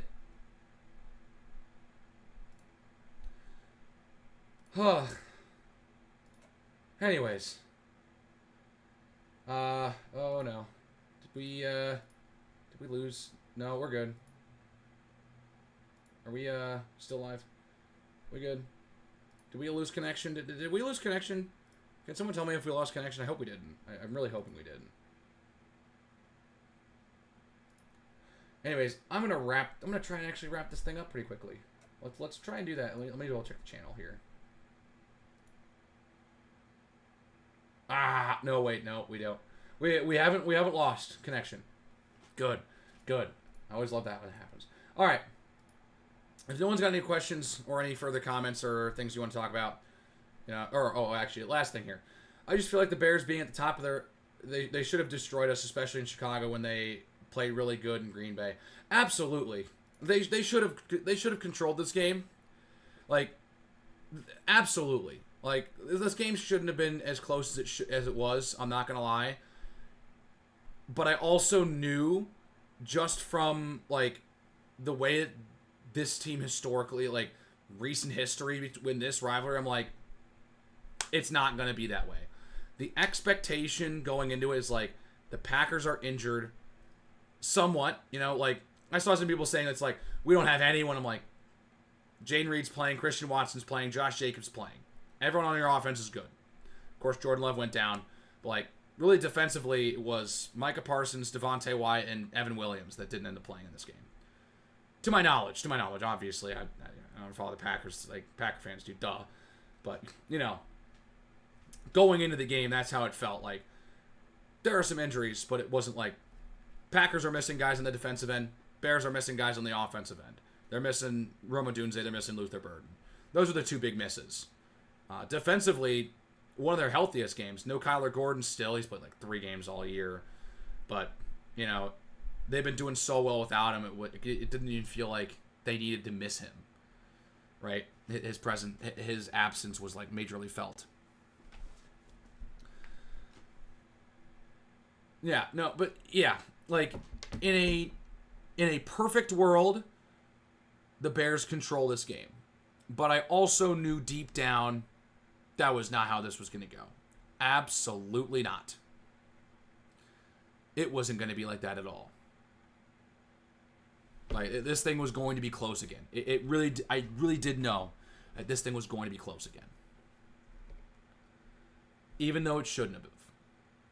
But, dude, I don't even know if they'll meet in the divisional round. The only way that happens is if the Bears get the 1 seed, and I don't know if that's going to happen. It's probably not going to. Because they're going to need to see the Seahawks to lose at some point.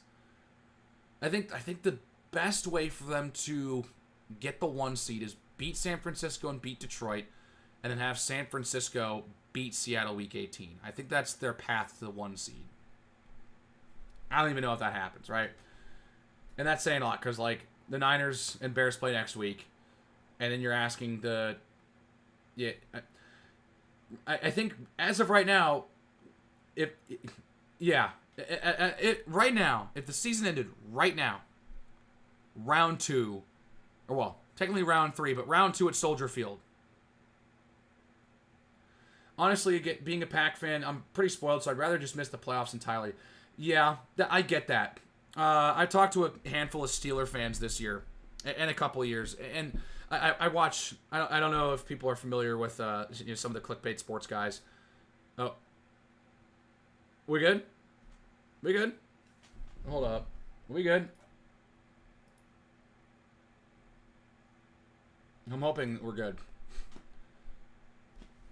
Let me just mute and unmute my mic.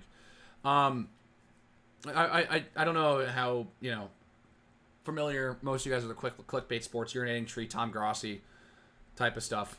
But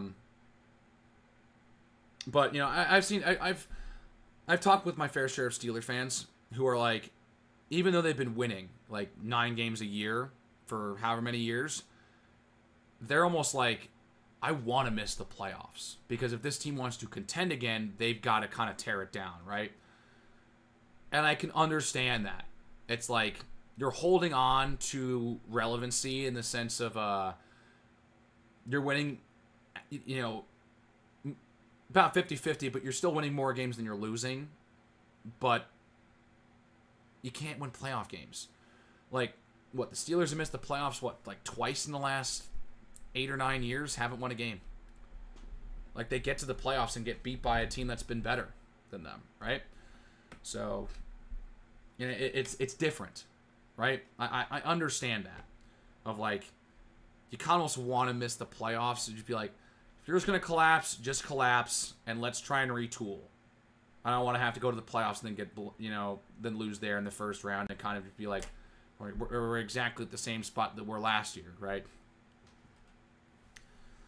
Yeah, I don't know.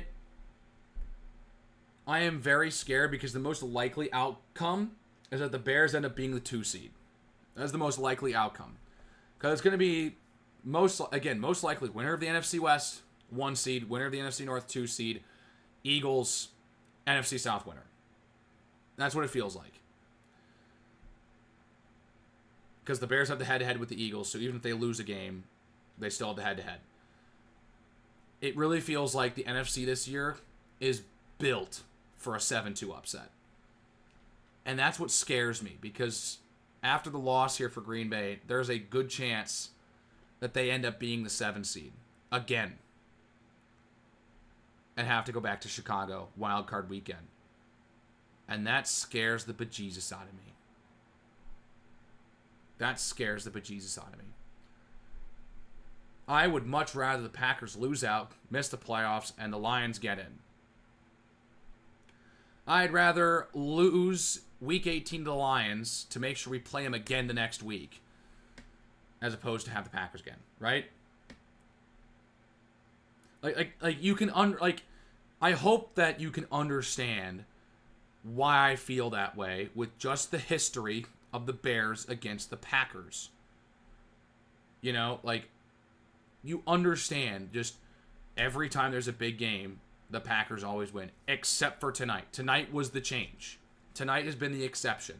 Tonight was the first time in my life that I'd rather see the Lions than the Packers, probably. More so for the organizational aspect of things. It's like I'm fully convinced. Does not matter who the Packers put out on the field. It's never going to be an easy game for the Bears. Never. Ever, ever, ever. They won't ever pull away. If they have an early lead, the Packers will come back. It just... There's something in my brain, and I'm not the only one, where it's like, they meet, and I'm like, oh God, here we go again. The Lions might be a better team or whatever, who knows. I've seen the Bears thoroughly kick the Lions' behind before. I've also seen the Lions kick the Bears behind before. I've seen them do it this year. So I've seen both sides of that, but it's much more even across the board, right? The rivalry history between these two teams is much more even across the board, especially recently, where it's like, even with the win, the Bears are still 2 of their last 15 games, they're 2-13 in their last 15 against the Packers. So it's Do you see a bit of A-Rod when you see Jordan Love play the Bears? He gives him body, doesn't fear the Bears at all. Honestly, I think it's just the confidence that sitting behind a guy like Aaron Rodgers for 3 years and staying in the same system leads to a guy succeeding. And, you know, it's one of those things where it's like there's a lot of pressure. You're playing against the Bears. You know, people are going to, when it's all said and done, people are going to be talking about what's your record against the Bears. Or vice versa, right? Like, I still think it's the funniest thing. Like, I think the funniest part about the Bears beating the Packers at Lambeau last year is that our interim head coach, Thomas Brown, gets the win. It's his only win as a head coach in Bears, as a Bears head coach. You know, interim, right? It makes sure that Matt LaFleur will forever be the only Bears head coach who will never beat the Packers. And I think he deserves that fate. So, right? Caleb's second year with Ben Johnson might be a crazy year for him. Like, I agree. Like, that's why I'm not worried. Like, I know a lot of people are talking about the completion percentage and yada, yada, yada. It's why I'm not worried yet. It's not yet, right? That's the thing. You expect it to improve next year. If he flatlines at around this completion percentage, or maybe it slightly goes up, then we're like, okay. I'd like to see some more completion percentage, but I think that they'll work a lot. Like, I think that's why Jordan Love succeeded so quickly right out the gate. I think that's why Aaron Rodgers succeeded. Good system, sitting behind a Hall of Fame quarterback for 3 years. Not like 1 or a year and a half, or maybe half a year, or maybe starting and having an old quarterback as a mentor. Like, no, he sat and learned Matt LaFleur's system for 3 full seasons before getting the starting job. Makes sense why he was good right away. It like, that is the blueprint to success. Or, well, not exactly, but it is a very easy way to success. Like, I was confused on when they picked him, like everyone was when they picked him in 2020. But it's like, the Packers saw him as a successor, and they're trying to jump the gun. Kind of like what they did with Aaron Rodgers. Now, do I think that Jordan Love is as good as Aaron Rodgers? No. There are very few quarterbacks in NFL history who are better than Aaron Rodgers. Brett Favre's not better than Aaron Rodgers. You know? Aaron Rodgers is one of the best throwers of the football of all time. But his full legacy is going to suffer from mishaps in January. And the same thing goes for a guy like Drew Brees, who is someone who I will defend a lot. You know, a lot of people come to Rodgers' defense just because of his raw talent. I don't see a lot of people come to Drew Brees' defense. I will defend Drew Brees a lot. But again, both those guys' legacies is determined by the fact that they each only won one conference title.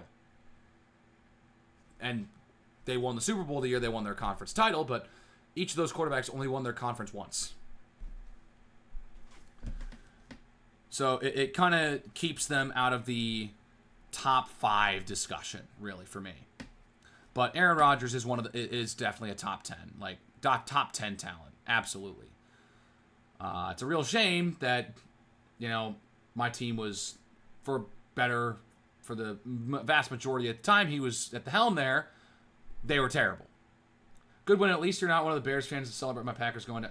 No, honestly, anyone who does that is a POS. Piece of shit. You know? Pardon my French. Yeah. And hey, thanks for stopping in. I don't celebrate injuries. That's cheap, low, terrible. Terrible stuff. So, I'm not going to ever do that. You know? You're not going to, yeah. Yeah, thanks, Brian. Have a good night. I like having a respectful conversation after games like these, like, because it's more fun that way. I'm not gonna lie. So, thanks for tuning in and, you know, having a conversation. You know, yeah, I don't know. Have a good night, man. So we're about 2 hours in this thing. I mean, I'm honestly surprised we're going 2 hours. I was about at the 1 hour mark. I'm like, I might be trying to wrap up here soon, but yeah. If anyone else has any questions or comments or things they want to add, go ahead. If not, let's end our night. So I'm watching some good, better, best Packers. Packers, good, better, best. Call it corny all you want. Packers, good, better, best is here. And I am so pumped to watch this thing. It's 4 minutes. Let's go. Let me see how the full zoom. Yeah, that's not good.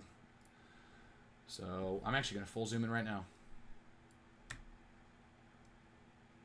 We're going to extend this thing all the way up. Yep. All right.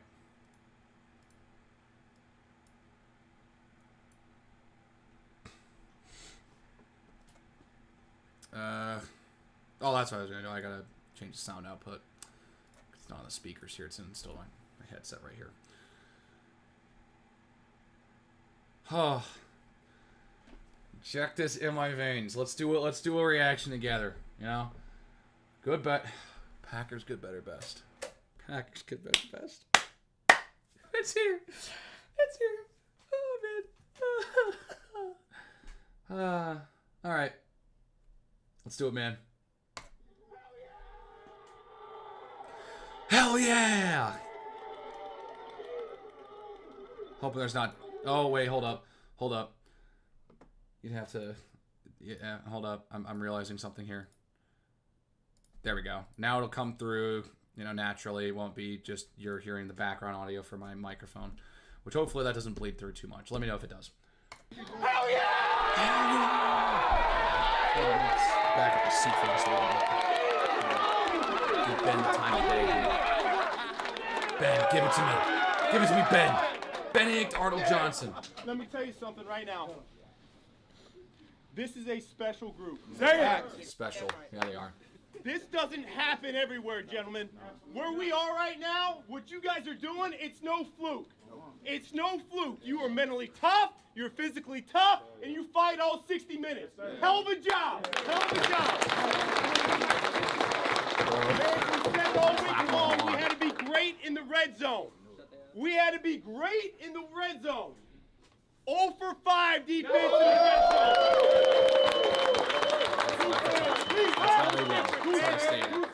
Now bear with me for a second. I got 4 game balls here. All right? 4. Because that sequence there at the end, a number of guys stepped up. All right.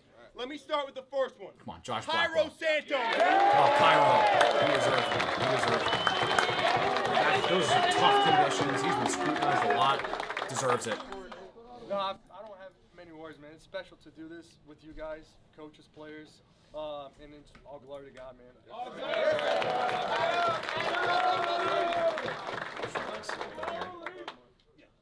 Fourth down, cover 0. Yeah. Who do you throw it to? Johnny Walker! Johnny Walker! Yeah! Yeah! Yeah! Hey, man. I just want to say, bro, I appreciate y'all, bro. Bear down, bro.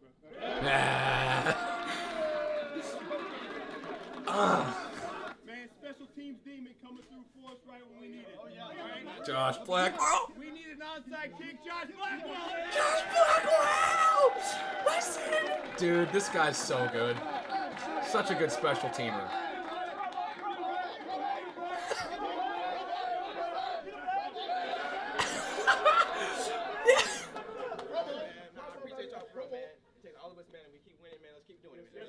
Let's go, Josh. Let's go. Just keep it short and sweet. That's what I'm talking about.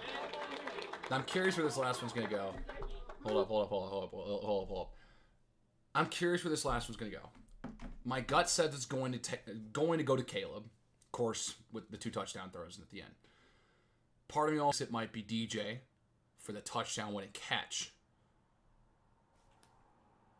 Or it could be a guy like TJ Edwards with the big stop on 3rd down that set up the missed exchange on 4th. Probably going to be Iceman. Hey, Caleb, I love you. Yeah, it's not Caleb. Love that.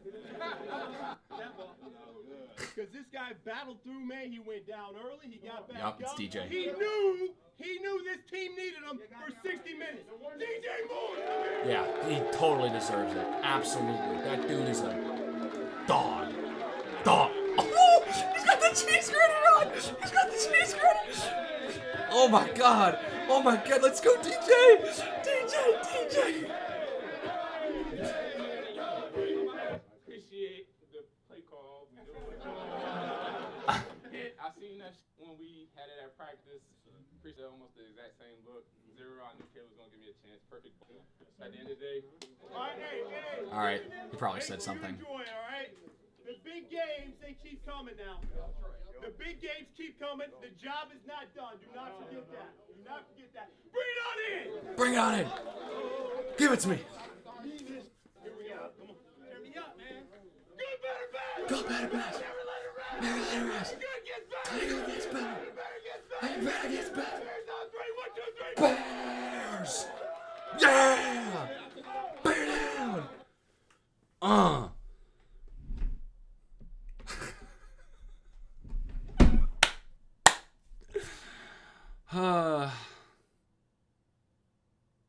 And with that, we call it wraps for tonight. We call it wraps. Gotta call it wraps at some point, man. Gotta call it wraps at some point. We're going for 2 hours. This is the first just the second multi-hour stream of the year. The longest one prior to this, or there was a 3-hour marathon after the depressing way to start this season. Like, real quick, think about where we come after blowing a multi-score lead to the J.J. McCarthy-led Vikings to open the year at home on Monday Night Football. Embarrassed. Except for 3 hours that day and sulked, and me and some other Bears fans, we were kind of hugging it out a little bit, having a conversation. But to think that this team started 0-2 and they are now 11-4. Ridiculous, man. It's ridiculous. Ridiculous. Wild stuff. Man, it's been a long process to get to this point. But, just how it is. So, that's it.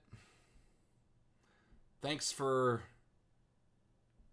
hanging out with me tonight after one of the craziest endings I've ever seen and one of the most joyous nights of my life as a Bears fan.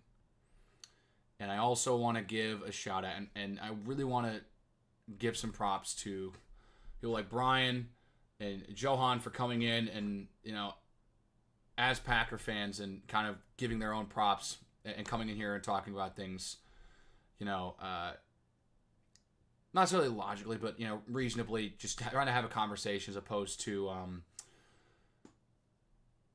trying to talk about things, and try to rile me up, troll, whatever. It shows that even in games like this, very high tense motions, there still can be some discussion that can be had between fans of each side. I know there's a lot of people who are, in arguments, yelling matches on Twitter. I mean, it's Twitter, bro. Don't go on Twitter after these types of things. Like, or at least I made it. I put out a tweet like oh my gosh, I'm so happy, blah blah blah. But don't go into replies on Twitter after these things or check out the troll accounts. Like, dude, it's ridiculous how bad that stuff gets. Like, there's so much stuff that's said on a daily basis that no one would say to someone else's face. Yeah. But I also know that there are definitely some people who are going to have, especially tomorrow on Football Sunday, a lot of people, Bears and Packer fans, and just fans of the NFL, are going to have a lot of conversations about this thing. Man, I can't believe we're on the winning end of one of these. We're on the winning end of one of these. Oh my God. Amazing. Anyways, I'm going to take a second, and then I'm going to get on the reaction video, and we'll go from there. All right. If the stream died, stream died. If it didn't, bye, everyone. Bears win, baby. They beat the Packers, man, in one of the biggest games in series history in that way.